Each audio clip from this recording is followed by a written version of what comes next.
ఇది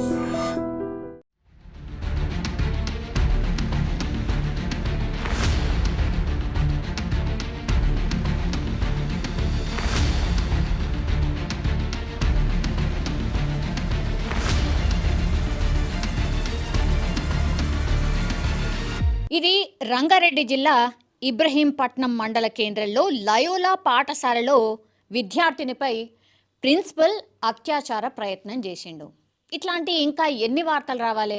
రోజుకొక చోట కనీసం అంటే కనీసం ఇట్లాంటి వార్త కామన్గా అయిపోయిన పరిస్థితి. అసలు స్కూళ్ళల్లో చదువు చెప్తున్నారా, లేకపోతే నిజంగానే అసలు ఈ ప్రిన్సిపల్లు టీచర్లు అసలు అన్నిటినీ వదిలేసి తెగించి ఇట్లాంటివి చేసుకుంటా కూర్చుంటున్నారా? అసలు పేరెంట్స్ పరిస్థితి ఏంది? ఇట్లాంటి వార్తలు వింటే మరి పిల్లల్ని అసలు స్కూల్కి పంపించాలా లేదా? ఇట్లా ఎవ్రీ పర్సన్ ఇట్లాంటి వార్తలు ఎవరైతే చూస్తారో ప్రతి పేరెంట్ కాదు, సాధారణ జనం కూడా ఇదే క్వశ్చన్ చేస్తున్నారు. అసలు ఎన్ని చేసినా, ఎన్ని చట్టాలు చేసినా, ఇంకేమైనా చేసినా అసలు ఇట్లాంటి టీచర్లు మారతలేరు అనుకోవచ్చు. లేదంటే ఇట్లాంటి సంఘటనలు రోజు రోజుకి ఇంకా ఎక్కువ అవుతున్నాయి, తక్కువనైతే అవుతలేవు. నిజంగా పాపం పిల్లలు స్కూల్కి చదువుకోనికి పోతారు. స్కూల్లో పిల్లలకు టీచర్లే కదా చెప్పాలి అసలు ఎవరు మంచోళ్ళు, ఎవరు చెడ్డవాళ్ళు, ఆర్ ఎట్లా బయట ఎట్లున్నది సమాజం, అసలు మనం ఎట్లా మెలగాలి, బయట ఏం జరుగుతుంది, ఏమన్నా జరిగినప్పుడు పిల్లలకు చెప్పే ప్రయత్నము ఉపాధ్యాయులే చేస్తుంటారు. మామూలుగా ఎక్కడన్నా జరిగింది సంఘటన, ఇట్లాంటి పరిస్థితి జరిగింది అనుకోండి, పిల్లలకు చెప్పి ఇగో ఇట్లా జరుగుతుంది జాగ్రత్తగా ఉండాలి అని చెప్పేది అసలైతే ఉపాధ్యాయులే. మరి ఆ ఉపాధ్యాయులే పిల్లలు ఇట్లా అఘాయిత్యానికి పాల్పడితే మరి ఏం చేయాలి వాళ్ళు? ఇంత దారుణమైన పరిస్థితి ఉంది. ఇగో టీచర్లే కదా, మామూలుగా అయితే టీచర్లే స్కూళ్ళల్లో నేర్పిస్తున్నారు. ఏంది మనం చాలా వీడియోస్ చూసినాం. అట్లనే పేరెంట్స్కి కూడా అవగాహన కల్పించడానికి మీరు కూడా మీ పిల్లలకు చెప్పండి, గుడ్ టచ్ చేయండి, బ్యాడ్ టచ్ చేయండి. అసలు ఇంట్లో ఉన్న వాళ్ళతోని కూడా చాలామంది పిల్లలు హెరాస్ అవుతున్నారు. కాబట్టి చెప్పడం నేర్పించండి, ఎదిరించడం నేర్పించండి, గుడ్ ఏది బ్యాడ్ ఏది అని పిల్లలకు నేర్పించాలి, తెలియాలి అనేది ఈ మధ్యకాలంలో పెద్ద ఎత్తున ప్రచారం కూడా జరుగుతోంది. అయినా సరే ఏడన్నా ఆగుతున్నాయి అసలు ఇట్లాంటి? ఏకంగా అసలు స్కూల్లో ఉన్న ఉపాధ్యాయులు ప్రిన్సిపల్లు ఇట్లాంటి పనులు చేస్తుంటే ఇంకా ఏం చేయాలి? పోక్సో చట్టం తెచ్చిండ్రు. ఏం చేస్తారు పోక్సో చట్టం కింద? వాళ్ళకేదో ఏమైంది, ఏంది, ఏం కథ అని అడుగుతారు. తర్వాత ఏదో ఒక శిక్ష వేస్తారు. బిందాస్గా పోయి జైల్లో కూర్చుంటాడు. ఏమవుతుంది? తిండి పెడుతున్నాం ఫ్రీగా, అన్నీ కూర్చొని తింటాడు. ఏమవుతుంది? అదే ఒక పనిష్మెంట్ అయినా నిజంగా చెప్పాలంటే? పనిష్మెంట్ కానే కాదు. ఇప్పుడు రంగారెడ్డి జిల్లాలో జరిగింది ఇబ్రహీంపట్నం దగ్గర. ఇదొక్కటి కాదు, ఈ ప్రిన్సిపల్ ఎవరైతే ఉన్నారో ఈ ప్రిన్సిపల్ గతంలో కూడా వేసిండట. అయినా సరే ఇంకా కూడా ఒక స్కూల్లో ప్రిన్సిపల్గా కొనసాగుతున్నాడంటే ఏమనుకోవాలా? మరి ఏడున్నాం మనం?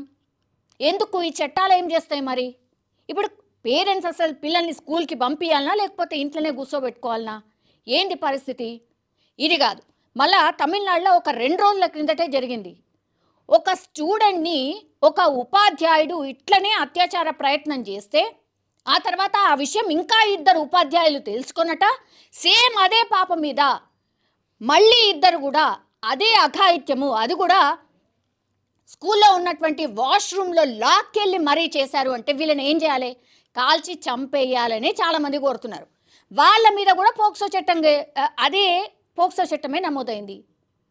అసలు ఎంత దారుణమైన పరిస్థితి ఉందంటే, అంటే ఈడ ఆడ అని కాదు, ఏడైనా సరే ఇట్లాంటి సంఘటనలు జరుగుతున్నాయి.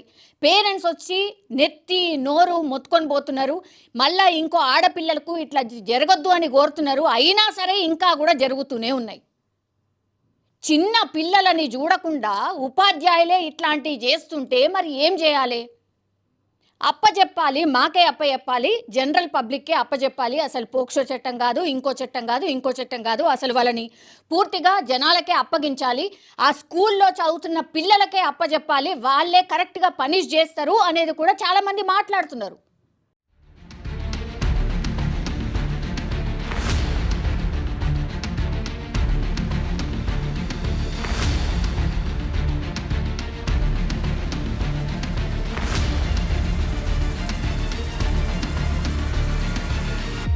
నిజమే అనిపిస్తుంది.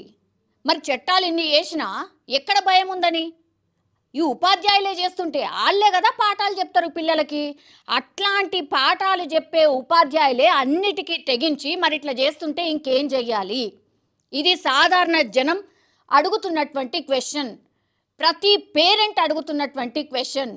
ప్రతి ఆడపిల్ల పేరెంట్ పుట్టినప్పటి నుంచి అసలు ఏజ్ లిమిట్ అంటూ ఏమీ లేదనమాట. ఆడపిల్ల అయితే చాలు, ఇంకా ఏమంటారు, గజగజ వణికిపోయే పరిస్థితి. ఏజ్ కూడా ఏమీ లేదు అసలు.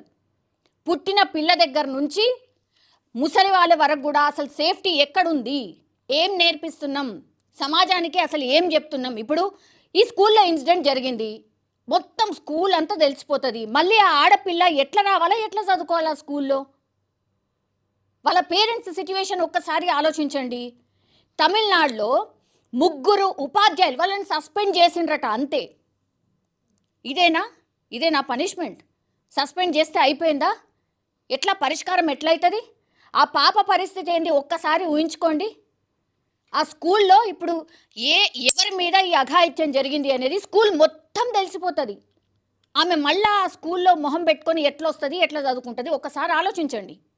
ఇవన్నీ కూడా జనరల్గా అందరు ఫేస్ చేసే ప్రాబ్లం. ఇంకా ఎన్ని సంఘటనలు ఇట్లాంటివి జరుగుతాయి. చాలా ఆవేదన కలిగించే విషయాలు ఇవన్నీ కూడా. పోక్సో చట్టం తీసుకొచ్చాం, ఇంకేదో పనిష్ చేస్తున్నామని చెప్తున్నారు, కానీ ఇది సరిపోవట్లేదు అని పేరెంట్స్ అయితే కోరుతున్నారు. ఇంకో ఆడపిల్లలకు జరగొద్దు అంటే మాత్రం ఇంకా ఈ ఉపాధ్యాయ వృత్తి కాదు, అసలు ఏ వృత్తిలో ఉండొద్దు, అసలు ఆ మనిషి అనేవాడు కనిపించకుండా చెయ్యాలి అని ప్రతి పేరెంట్ అయితే ఇట్లాంటి వార్త విన్నవాళ్ళు ఆర్ చూసిన వాళ్ళు ఎవరైనా కోరుతున్న పరిస్థితి అయితే కనిపిస్తోంది.